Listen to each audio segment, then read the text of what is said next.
ने कराम, ये बरकत का मफहूम बड़ा अहम है कि अल्लाह ताला से हमेशा दुआ करनी चाहिए कि परवरदिगार हमारी जिंदगी में बरकत अता फरमा, हमारी जिंदगी बाबरकत बना।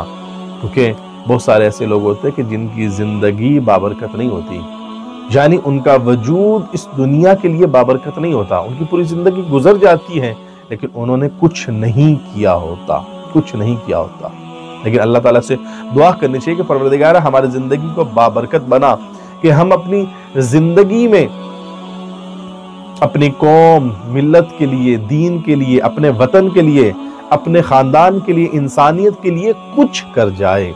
परवरदिगार हमें तौफीक अता फरमा के हम कुछ कर जाए। अल्लामा मजलिसी बिहारुल अनवार अहादीस की किताब है, बिहारुल अनवार हदीस की किताब लिखी, 110 जिल्दें हैं, 110 जिल्दें बिहारुल अनवार की है। हमसे 110 जिल्दें पढ़ना मुश्किल है, लेकिन अल्लामा मजलिसी की जिंदगी इतनी बाबरकत थी कि वो अपनी जिंदगी में 110 जिल्दें अहादीस की लिख गए।